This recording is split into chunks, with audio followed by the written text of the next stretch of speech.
নমস্কার বন্ধুরা।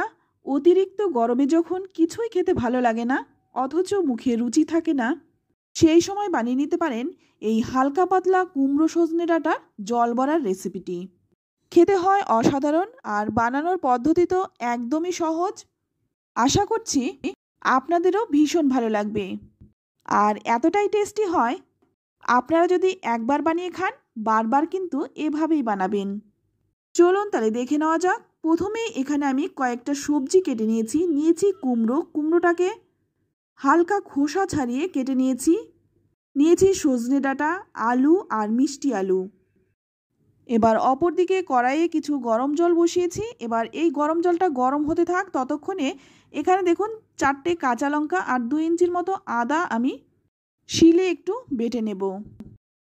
এইদিকে কিন্তু জলটাও গরম হয়ে গেছে।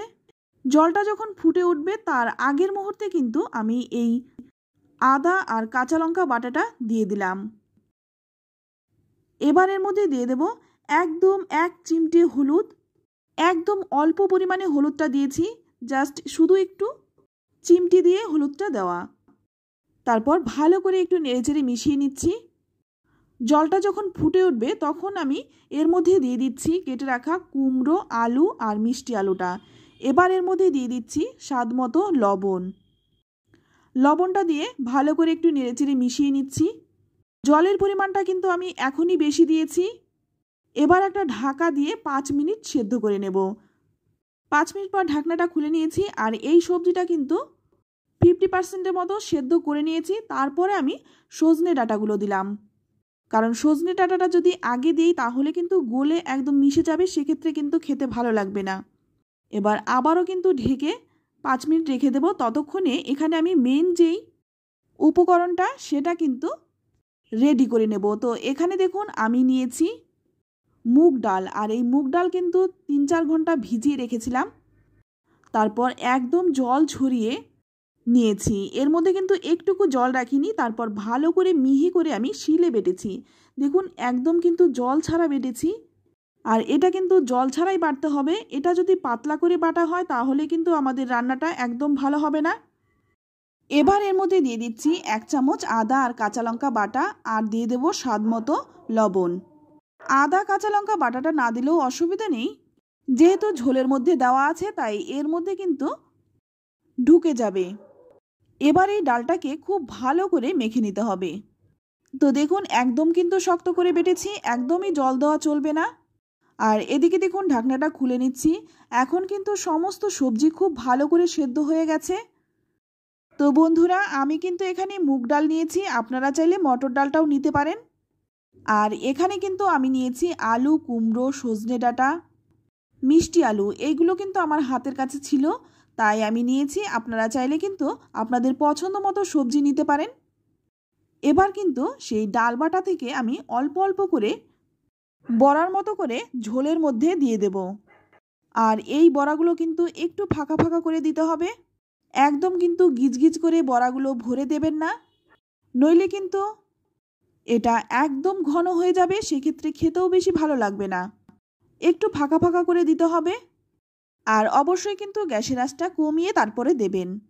তো এইভাবেই কিন্তু আমি 2-3 মিনিট রেখে দেব। যখন বড়াগুলো একটু শক্ত হয়ে যাবে তখন কিন্তু হালকা করে একটু খুন্তি দিয়ে নাড়িয়ে দেব।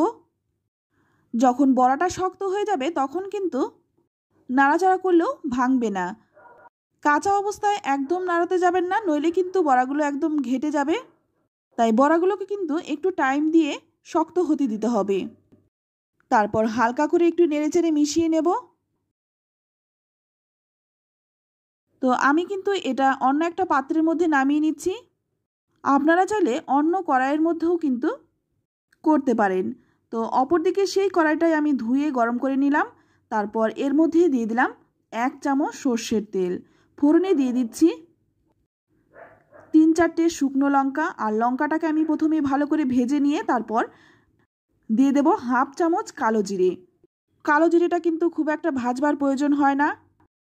তো কালো জিরেটা একটু নেড়েচেড়ে নিয়ে তারপর এর মধ্যে সেদ্ধ করে রাখা সবজিটা দিয়ে দিলাম। এবার ভালো করে নেড়েচেড়ে মিশিয়ে নিচ্ছি। আর এখন কিন্তু বড়াগুলো একদমই ভেঙে যাবে না, তারপর এর মধ্যে দিয়ে দিচ্ছি 1 চামচ চিনি। যেহেতু নিরামিষ রান্না তাই চিনিটা কিন্তু অবশ্যই দেবেন।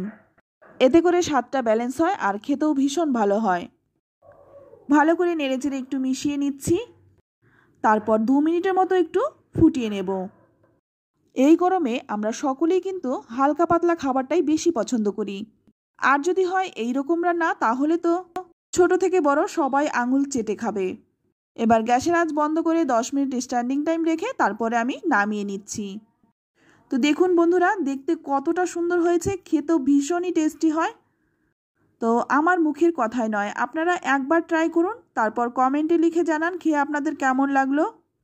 ভালো লাগলে অবশ্যই লাইক করবেন, আর আমার চ্যানেলে নতুন হয়ে থাকলে চ্যানেলটা সাবস্ক্রাইব করে নেওয়ার অনুরোধ রইল।